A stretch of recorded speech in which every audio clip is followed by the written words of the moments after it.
아프가니스탄이 탈레반 정권에 넘어가다 보니까 아주 굉장히 비참한 나라가 됐다. 거기서 전해지는 동영상들 보면은 그 사람들은 사람의 목숨을 파리 목숨보다도 못하게 여기는 자들, 사람 죽이기를 너무 쉽게 하고 죽이되 우리가 볼 땐 잔인해요. 우리가 볼 땐 잔인하고 어떻게 저 정도인가. 어찌 보면 인간이길 포기한 사람들 아닌가 할 정도로 이 사람의 목숨에 대해서 그렇게 무자비합니다. 그들 나름대로 시작은 자기네 나라를 위해선 좋은, 자기네들 입장에서 좋게 시작을 했지만 시간이 가면서 완고해지고 사람들이 아주 무자비해지고 참 많은 사람들에게 걱정을 끼치는 그런 집단으로 변질이 됐는데, 여러분 어제나 오늘이라 영원히 동일하신 하나님의 지혜를 구하며 한결같은 성도의 본분을 지켜 행하시기를 주의 이름으로 축원합니다. 오늘 봉독한 말씀은 솔로몬의 아들 르호보암이 남유다 왕이 되었을 때를 배경으로 합니다. 먼저 이 당시 상황을 간략히 정리해 보면 이스라엘의 초대 왕 사울 왕이 하나님이 세우셨습니다만 그가 하나님 눈에 나는 행동을 했어요. 그게 버림받습니다. 그런 가운데 하나님은 하나님 눈에 딱 들고 마음에 딱 드는 사람을 찾아냈는데 그게 다윗입니다. 이 다윗은 신앙인으로서의 모범이 되는 인물이죠. 하나님께서 다윗을 완전히 인정하셔서 예수님이 이 땅에 오실 때 아브라함과 다윗의 자손이라는 표현을 할 정도로 다윗은 하나님께 합당한 사람이었습니다. 이 다윗을 이어서 그의 아들 솔로몬이 왕이 되죠. 솔로몬도 처음에 잘했습니다. 하나님께 1000번제를 드리면서까지 기도를 하며 겸손히 은혜를 구하고 또 그래서 지혜를 받아서 참 잘하게 됐는데 점점 그릇된 길로 빠져들었습니다. 그 그릇된 길은 다름 아닌 우상숭배를 용납하는 거예요. 왕이다 보니까 또 굉장히 강성한 나라가 되다 보니까 다른 나라들하고 정략 결혼들을 많이 하게 돼요. 그래서 그에게 부인의 반열에 있는 사람들이 부인들 처첩하면 1001명, 정실 왕비까지 해서 1001명이 됐다. 이렇게 되는데 문제는 이 여인들이 그 자체도 문제입니다만은 주로 이방 여인들인지라 시집을 올 때 자기네 지역에서 섬기던 신, 이스라엘에서 보면 우상숭배죠. 그걸 들여와서 섬기는 거예요. 솔로몬이 이것을 용납을 했습니다. 오직 한 분 하나님만 섬겨야 될 이스라엘 백성들에게 우상숭배가 점차 퍼져 들어갑니다. 이 일에 하나님께서 솔로몬에게 경고도 하셨습니다마는 결국 솔로몬은 그런 것을 잘못된 신앙, 정치를 청산하지 못하고 죽게 되고 죽게 된 후에 하나님께서 경고하신 대로 나라가 둘로 쪼개져 남북으로 분열되고 맙니다. 이스라엘은 본래 12아들들을 기반으로 하죠. 야곱의 12아들들을 기반으로 하는 12지파 공동체에서 이스라엘 국가가 출발을 합니다. 유일하신 하나님, 여호와 하나님을 섬겨야 되는 이들이 나라가 분열이 됐고 남쪽은 이 솔로몬 왕의 아들인 르호보암이 왕위를 이어받아 남유다라는 국호를 가지고 일대 왕이 됩니다. 북쪽은 국호를 이스라엘로 해서 여로보암, 솔로몬의 신하였던 여로보암이 왕으로 추대를 받아서 10지파를 다스리는 형국이 됩니다. 자, 오늘은 이 남유다의 일대 왕이 된 르호보암의 이야기를 토대로 말씀을 전합니다. 아직 나라가 완전히 분열 확정되기 전에 이 르호보암은 왕위를 이어받으면서 나라를 잘 수습해 보려고 했어요. 나라가 이 분열의 위기가 있다. 나름 노력을 기울였습니다. 특히 고마운 것은 백성들도 처음에는 모두가 르호보암을 좀 협조해서 나라를 세우려고 했어요. 그래서 열왕기상 12장 1절과 역대하 10장 1절에 보면 백성들이 르호보암을 왕으로 삼으려 했고 라는 말씀이 나와요. 그 다음에 쭉 읽어가다 보면 왕의 아버지께서 우리의 멍에를 무겁게 했으나 왕은 이제 왕의 아버지께서 우리에게 시킨 고역과 매운 무거운 멍에를 가볍게 하소서. 그리하면 우리가 왕을 섬기겠나이다 라고까지 백성들이 얘기를 했습니다. 이게 뭐냐면 사실 솔로몬 왕 때 백성들이 노역에 많이 동원이 됐습니다. 나라가 부강한 나라가 되다 보니까 뭐 재산도 많아지고 그러다 보니 각 곳에 성을 새로 정비하고 새롭게 성도 건축을 하고 국고성 창고들을 곳곳에 짓고 또 거기다가 이 부인들이 많다 보니까 그들이 살 집들을 하나씩 다 줘야 되다 보니 여기에 백성들이 동원이 된 거예요. 그러니 얼마나 그 일이 힘들었겠습니까? 이제 다음 왕자가 왕위를 이어서 되다 보니까 그걸 힘들다고 얘기했으니 우리를 좀 경감시켜 주십시오 하고 요청을 한 겁니다. 그러자 여로보암은 그 백성들에게 얘기합니다. 사흘 후에 다시 와라 하고는 궁중의 신하들을 만나 의논했습니다. 그런데 여기서 의견이 둘로 갈렸어요. 하나는 솔로몬 왕 때 중심 역할을 하던 원로 그룹 신하들. 이들의 의견은 이 백성들에게 가볍게 해주는 게 맞습니다. 세금도 좀 감해 주시고 일도 감하시고 저들의 청을 들어주는 게 좋습니다 하는 것이고, 이와는 달리 자기들 세대 르호보암 왕 세대에 함께 자라난 젊은층 신하들은 솔로몬 왕 때부터 더 무겁게 강하게 백성들을 부려야 왕권이 확립됩니다. 이런 의견을 냈습니다. 여기서 르호보암은 후자를 택하여 백성들에게 답을 줬어요. 여러분, 르호보암은 이때 심사숙고했을 것입니다. 이 사안은 국가 정책에 관한 매우 중요한 일이요, 한 나라의 운명을 가르는 것입니다. 그러기에 여러 신하들의 의견을 두루 청취하고 그것을 잘 취합해서 대답해 주고자 사흘 후에 오라고 했던 거죠. 그리고는 나라가 잘 되는 쪽으로 생각하고 답변을 준 것으로 봐야 합니다. 그런데 결국엔 나라가 분열되고 맙니다. 왕 르호보암이 잘못한 것일까요? 나라가 분열됐으니까 결과적으로 잘못한 것으로 봅니다마는 성경은 그렇게 말하지 않아요. 이 일이 여호와로 말미암은 일이라 라고 했습니다.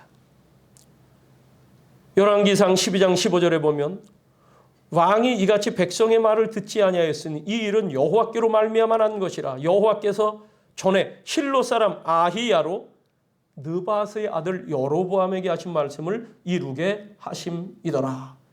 이게 뭐냐면 솔로몬이 우상 숭배하고 좀 잘못하니까 하나님께서 솔로몬에게 경고도 하셨어요. 너 그러다가 나라가 두 쪽 난다. 나라를 내가 떼서 일부 다른 이에게 넘긴다. 그런데도 이 솔로몬이 바꾸질 않는 거예요. 그러니까 아히야라고 하는 선지자를 하나님께서 보내서는 그때 이제 나중에 북쪽 이스라엘의 초대 왕이 되는 여로보암, 아직 왕의 신하인 그에게 가서 예언의 말씀을 해줍니다. 이 선지자가 새 옷을 입고 가서는 여로보암이 나갈 때 그를 만났어요. 둘만 딱 있을 때 이 선지자 스마야가 자기 옷을 벗더니, 아니 아히야죠. 아히야가 자기 옷을 벗더니 옷을 막 찢어. 12조가리를 내요. 그러더니 10조각을 여로보암에게 주면서 얘기합니다. 하나님이 앞으로 내게 10지파를 맡기시니 너 다윗의 길로 행하라. 그러면 너 견고해지고 복을 받는다 했어요. 이 하신 말씀을 이루시기 위하여 하필 두 가지 의견 중에 르호보암이 후자 의견을 택했다는 거예요. 연립파들이 떨어져 나가는 거예요. 열왕기상 11장 11절부터 보면 여호와께서 솔로몬에게 말씀하시되 네게 이러한 일이 있었고 또 네가 내 언약과 내가 네게 명령한 법들을 지키지 아니하였으니 내가 반드시 이 나라를 네게서 빼앗아 네 신하에게 주리라. 그러나 네 아버지 다윗을 위하여 네 세대에는 이 일을 행하지 아니하고 네 아들의 손에서 빼앗으려니와. 오직 내가 이 나라를 다 빼앗지 아니하고 내 종 다윗과 내가 택한 예루살렘을 위하여 한 지파를 내 아들에게 주리라 하셨더라. 요 내 아들, 요거는 르호보암이에요. 솔로몬이 잘못할 때 솔로몬의 잘못에서 경고를 하시면서 그때 나라를 쪼개서 신하에게 넘겨준 것이 아니라 솔로몬 내 아버지 다윗을 생각해서 내가 네 때에는 일을 행하지 아니하고 내 아들 때 하겠다. 솔로몬의 잘못 때문에 잘못의 결과가 아들 때로 넘어갔죠. 왕위를 이어받은 이 르호보암이 이 문제를 수습해보려고 노력을 했으나 아무 보람도 없이 결국 나라가 분열된 것은 그 아버지 솔로몬의 범죄 때문이었다는 거예요. 이게 성경의 견해입니다. 아버지가 잘못한 것 때문에 분열국가라는 불행한 결과를 물려준 꼴이 되었습니다. 자식을 둔 부모들 이 대목에서 크게 각성해야겠죠. 솔로몬처럼 네가 지은 죄로 인해 아이들 때에 거두게 될 불행한 예정의 씨를 뿌리는 부모가 돼서는 안 될 것입니다. 우리 아이들이 르호보암처럼 잘해보려고 애쓰지만 부모인 우리가 저질러 놓은 죄로 말미암아 심어진 이 불행의 예정으로 인해서 자식들의 노력과 애씀이 묵살당한다면 아이들에게 참으로 미안한 일입니다. 요즘 우리나라, 현재 우리나라 상황, 이것과 유사한 일이 벌어져서 사회가 시끌시끌한 모습을 보고 있지 않습니까? 이 자식들 장래가 잘 되기를 바라며 손을 쓴다고 만들어줬는데 이것이 가짜 문서, 이것이 허위 문서로 판명이 돼서 오히려 그 자식의 장래가 더 불행해지는 결과를 나타내는 일들.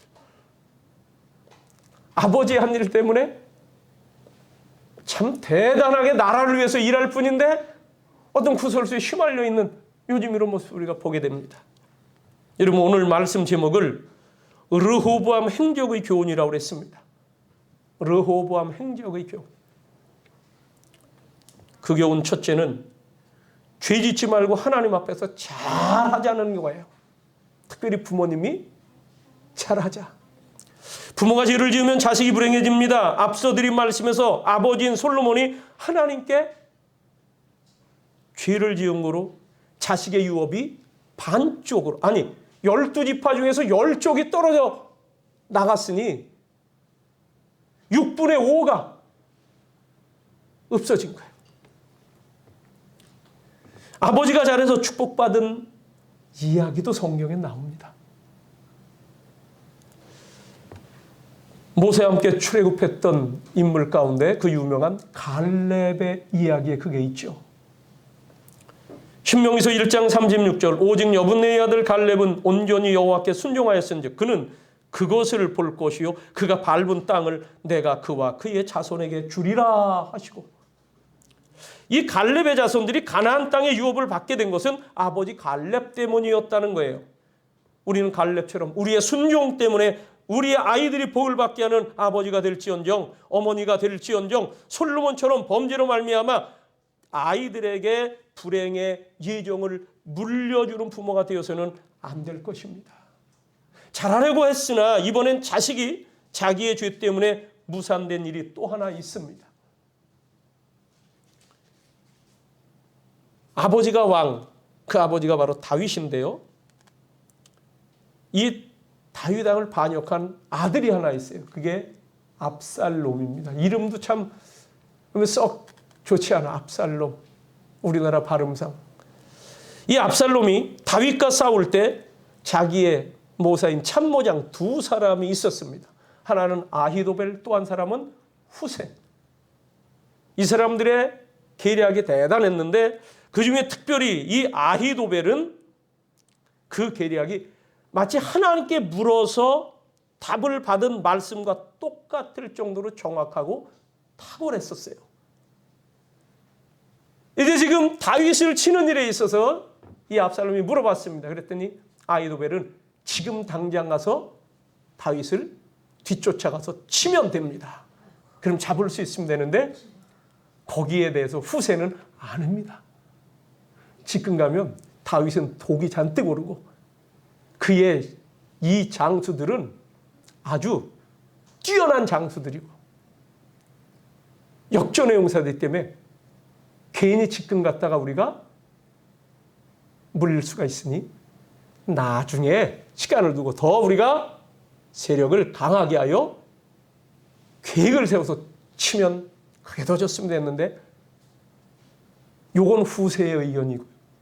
앞서 말한 의견, 지금 당장 가서 치자는 게 아히도벨의 계략인데, 이 압살롬이 아히도벨의 계략을 무시하고는 후세의 계략을 받아들였어요. 그래서 결국 나중에 진압을 당하고 맙니다. 압살롬이 죽음을 당하죠.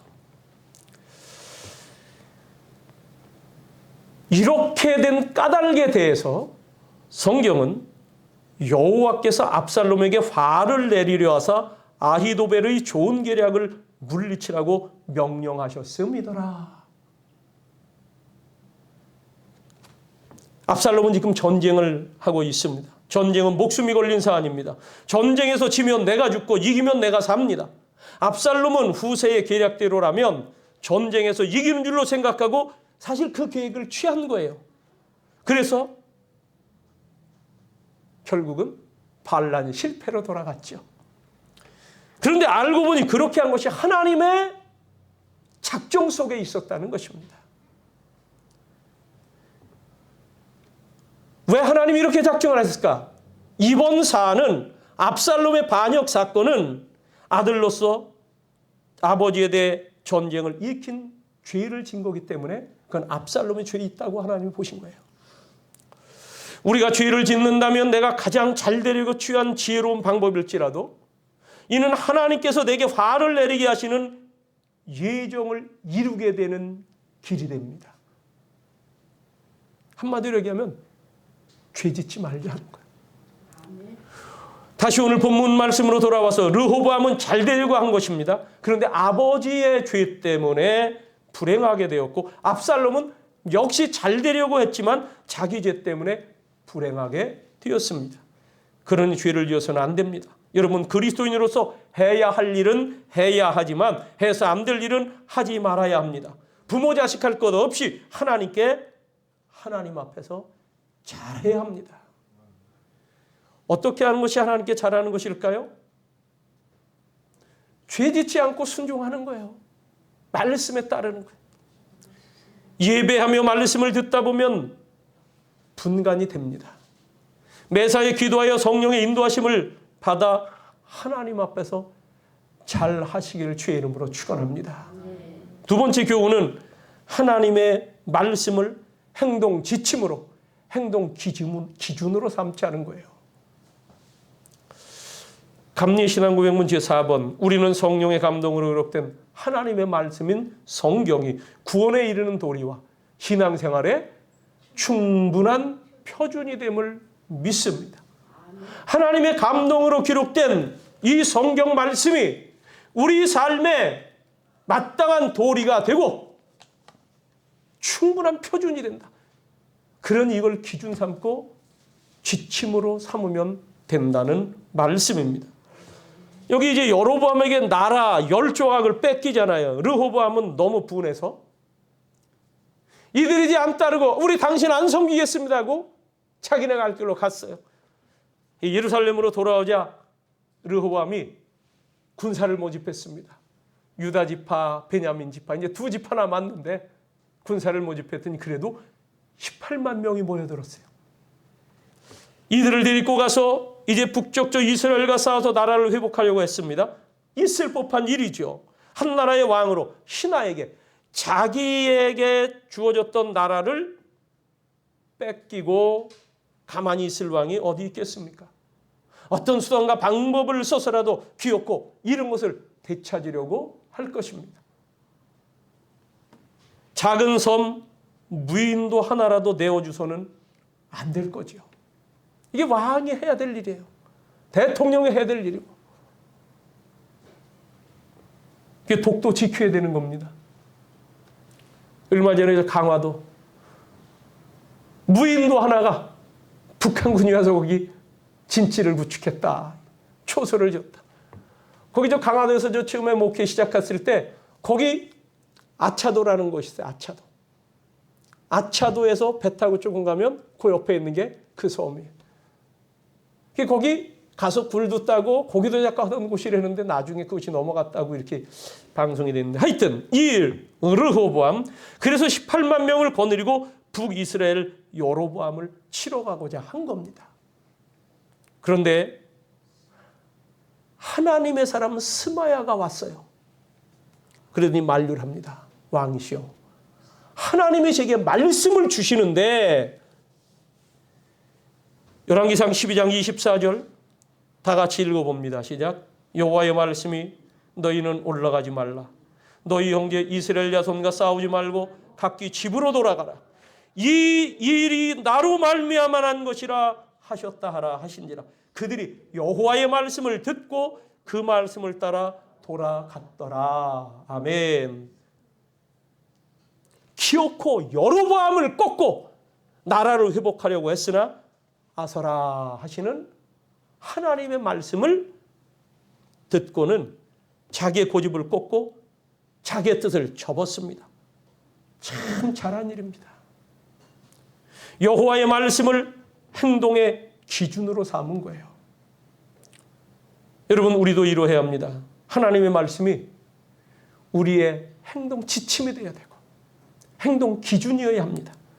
아무리 내가 하고 싶은 일이라도 내 생각에 맞는 것 같다 하더라도 여호와의 말씀이 그 많은 일이라면 포기해야 하는 것이고, 내가 하고 싶지 않은 일이요 내 적성에 안 맞는 일을 할지라도 그게 여호와의 말씀이라면 그 말씀에 순종해야 하는 것이 우리의 행동 스타일이어야 합니다.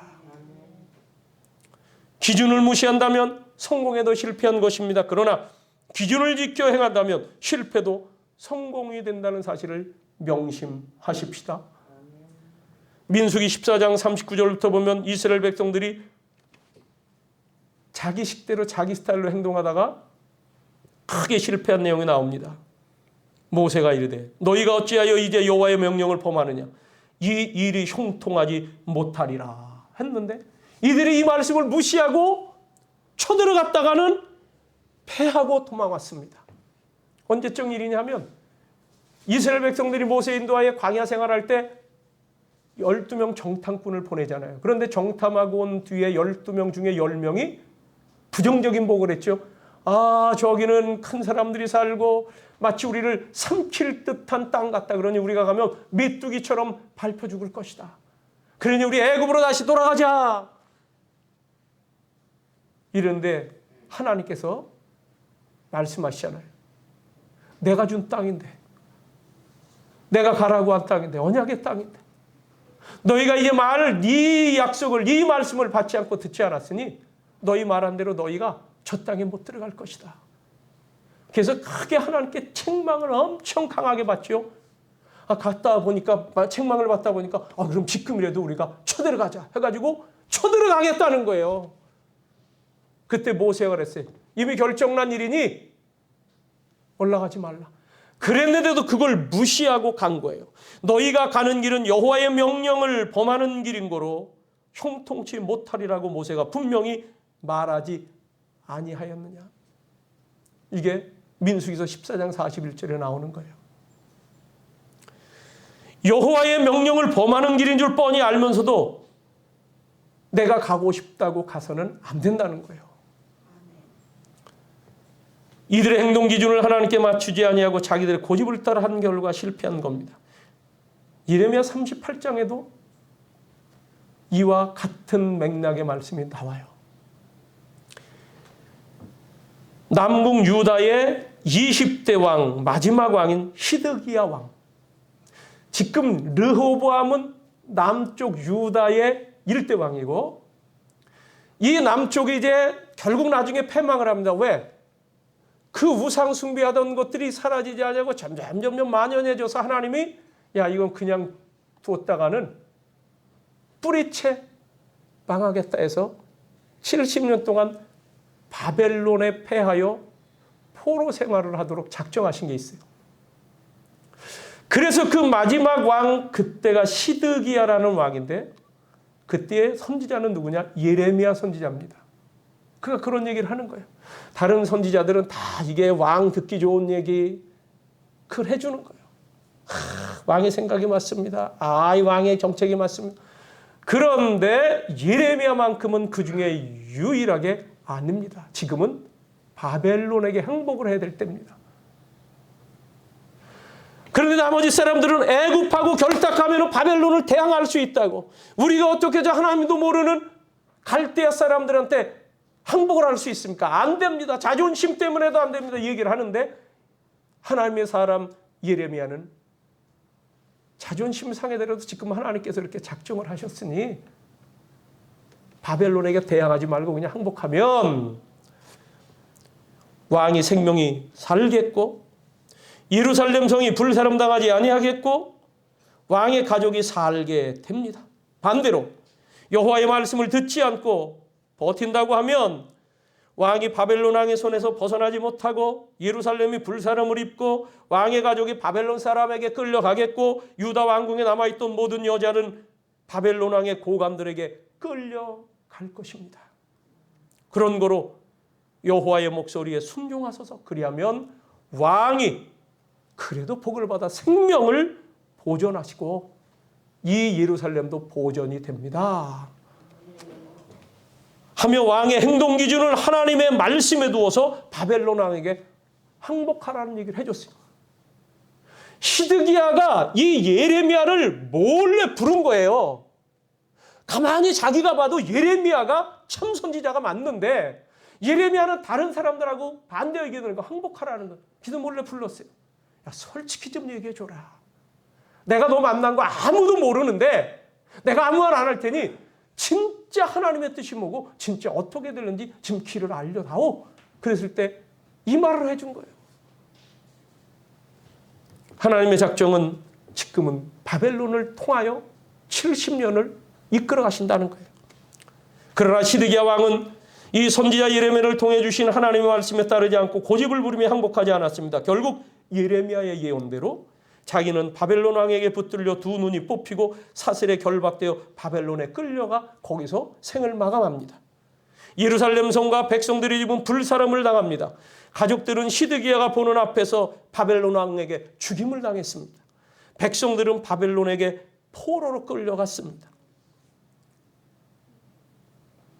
우리는 기왕 성경 읽을 때 하나님께 순종하여 복받은 얘기를 사실 더욱더 보고 따르는 게 좋아요. 신약 성경에 보면 베드로가 그랬습니다. 어부 베드로가 어느 날 고기를 잡았는데 밤새 그물을 던졌어도 한 마리도 못 잡은 그날, 이제 날이 새야 아침에 그물을 거두고 다 정리하여 철수하려고 하는 그때 예수님이 베드로를 만나셨어요. 그러더니 베드로에게 얘기하십니다. 깊은 데로 가서 그물을 내려 고기를 잡으라. 그 말씀하셨을 때 베드로가 예수님의 말씀을 듣고는 깊은 곳으로 배를 좀 몰고 가더니 거기서 그물을 내려 끌어보니까 그물이 찢어질 정도로 가득히 잡혔다. 그가 그물을 던진 근거는 오직 한 가지입니다. 말씀에 의지하여. 성경은 그렇게 기록했어요. 말씀에 의지하여 자기의 고집이나 생각을 다 버리고 오직 예수님의 말씀을 행동 기준으로 삼으니 밤새 고기잡이에 실패한 베드로였으나 결국은 한 배 가득 만선을 이루게 되었으니 성공도 보통 성공이 아니라 대성공을 거둔 것입니다. 여러분들 그렇게 되시기를 주님의 이름으로 축원합니다. 여기 르호보암 왕 오늘 본문 말씀. 자, 순식간에 10지파가 분단되어 떨어져 나가요. 이 잃어버린 나라를 회복하려고 한 일은 왕으로서 100번 잘한 일이죠. 전쟁도 불사하겠다. 왕으로서 할 만한 일이에요. 귀엽고 그렇게 하는 것이 왕으로서는 당연한 처사입니다. 그래서 힘을 쏟아 백성들 모은 거예요. 그러나 오직 한마디 말씀, 즉 하나님의 사람 스마야의 전언. 그 여호와의 주신 말씀 한마디에 자기의 결심과 고집을 꺾고 자기의 이 정책 결정, 행동, 지침 기준을 삼은 거예요. 하나님의 말씀을 기준으로 삼았다. 정말 잘한 것입니다. 그랬더니 르호보암은 대단한 복을 받습니다. 이 성경을 보십니다. 거기 11장 4절을 보세요. 여호와께서 이와 같이 말씀하시기를 너희는 올라가지 말라. 너희 형제와 싸우지 말고 각기 집으로 돌아가라. 이 일이 내게로 말미암아 난 것이라. 나라가 반쪽난 것은 내가 작정한 일이야. 솔로몬의 죄 때문에. 그러니 그냥 돌아가. 그래서 그들이 여호와의 말씀을 듣고 돌아가고 여로보암을 치러 가던 길에서 되돌아왔더라. 그랬더니 따라하십시오. 그랬더니 5절에 르호보암이 예루살렘에 살면서 유다 땅에 방비하는 성읍들을 건축하였다. 이게 첫째 복입니다. 전쟁을 안 하고 곳곳에 성읍을 건축했어요. 15곳을 건축했다고 해서 거기에 쭉 이름이 나옵니다. 두 번째, 그 15성읍들을 견고하게 했다고 했습니다. 10절 그때 베냐민 땅에서 견고한 성읍들인데 11절 르호보암이 그 방비하는 성읍들을 더욱 견고하게 하고 그 성들이 지어진 것만 아니라 견고하게 되고, 세 번째, 역량 있는 지휘관들이 배출되어 거기 배치가 됐습니다. 지휘관들을 그 가운데 두고, 네 번째, 양식과 기름과 포도주를 저축하고 군수품, 군량 및 백성들이 먹을 생필품들을 다 거기 잔뜩 준비할 수 있었고, 다섯 번째, 무기가 증강됐습니다. 12절 말씀을 보니까 모든 성읍에 방패와 창을 두어 매우 강하게 하니라. 여섯 번째, 13절에 보면 온 이스라엘의 제사장들과 레위 사람들이 그들의 모든 지방으로부터 르호보암에게 돌아오되, 열 지파는 일단 떠난 사람들 아닙니까? 그런데 이들이 르호보암을 더 좋게 여겨서 돌아오더라는 거예요. 돌아온 일이 누구예요? 온 이스라엘의 제사장들과 레위 사람들, 하나님께 예배하는 이들. 오늘 얘기하면 목사들이 돌아온 거예요. 전도자들이 돌아오는 거예요. 14절에 보니까 이 레위 사람들이 자기들의 마을들과 산업을 떠나 유다와 예루살렘에 이르렀다고 했어요. 정든 고향 물려받은 산업 터전을 다 포기하고, 즉 희생하면서까지 르호보암에게 돌아온 것입니다. 이게 7번째 복이에요. 8번째 복이 뭐냐? 16절에 보니까 이스라엘 모든 지파 중에 마음을 굳게 하여 이스라엘의 하나님 여호와를 찾는 자들이 레위 사람들을 따라서 예루살렘에 이르러 그들의 조상의 하나님 여호와께 제사하고자 한디라. 야, 저 여로보암이 다스리는 북쪽 이스라엘을 보니까 거기 어떻게 했냐면, 여로보암이 너 다윗의 길을 따라 행하라, 하나님을 섬기라고 그랬는데, 하필 그때 예루살렘에만 성전이 있었잖아요. 사람들이 성전에서 예배를 드리는데 이게 또 남쪽에 있어, 유다 나라에 있어. 그러니까 이 왕으로서 정치적으로 생각을 한 거예요. 아니, 절기 때 사람들이 예배 드리러 저 예루살렘으로 가면 마음을 또 그쪽으로 빼앗길 것 아니냐. 그러니 자기 임의로 단과 베델에다가요 성소를 하나 만들고 거기 금송아지 우상을 세워놓고, 이게 우리를 이끄시는, 우리를 인도하시는 여호와 하나님이다 하고 거기에 절하고 거기서 예배드리라고 했어요.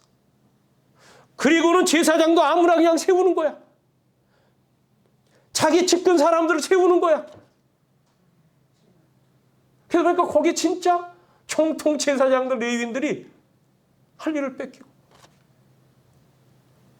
우리는 예배자인데 그들이 오니까 그들만 오겠습니까?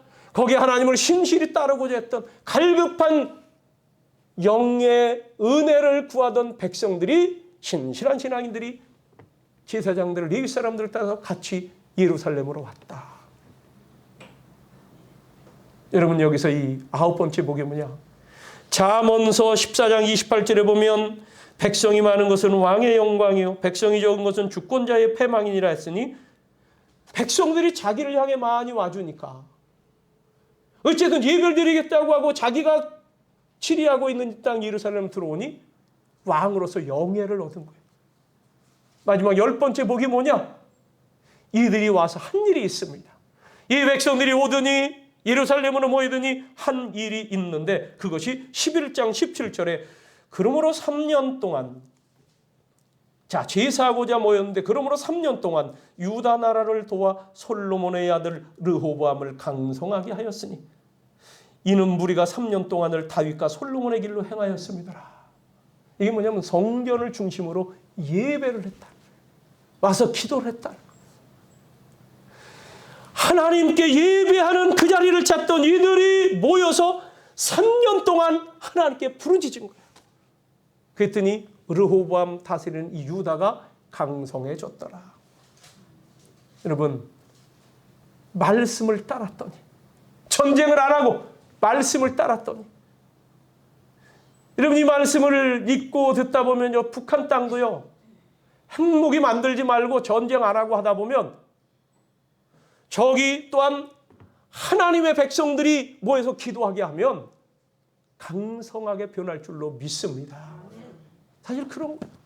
그래서 이 하나님 말씀을 듣다 보면 그랬더니 복이 된다는 거예요. 이게 르호보암을 통해서 주시는 교훈입니다. 우리가 120세를 산다고 합니다. 어느 기관에서 연구해 봤더니 현대 모든 자료를 분석해 보니 앞으로 137세까지도 산다는 얘기를 하는 거예요. 여러분 120세를 살고 130세를 산다 한들 우리가 하나 알아야 될 게 있어요. 죄를 짓고 살면 죄만 더 쌓이는 겁니다. 그러니 하나님 앞에서 죄 짓지 말고 우리는 날마다 지은 죄도 회개해야 되는 거예요. 점검해야 되는 거예요. 우리의 기준과 지침은 하나님 말씀이죠. 그러면 살 길이 열리고 회복되며 전환되고 말 그대로 성공적인 인생을 사는 거죠. 어느 분이 이런 걸 한번 지침 삼아 점검해보라고 저에게 알려주신 게 있어요. 같이 나눕니다. 10가지인데 오늘 주님과의 만남이 있었는가? 둘째, 형식이 아닌 진정한 회개가 내게 있었는가? 셋째, 말씀을 읽고 구체적인 삶의 실천이 있었는가? 넷째, 하나님의 영광을 나타내는 삶을 살았는가? 다섯째, 하나님께 진정한 감사를 드렸는가? 여섯째, 복음 전도자로 살았는가? 일곱째, 구원의 기쁨이 오늘도 내게 넘치고 있는가? 여덟째, 남에게 상처를 준 일은 없는가? 아홉 번째, 가정을 돌아보며 사랑을 나누었는가? 열 번째, 엿새 동안 열심히 일하라 하신 말씀에 순종했는가? 말씀을 통해 늘 교훈을 받으시기를 주의 이름으로 축원합니다. 기도하겠습니다.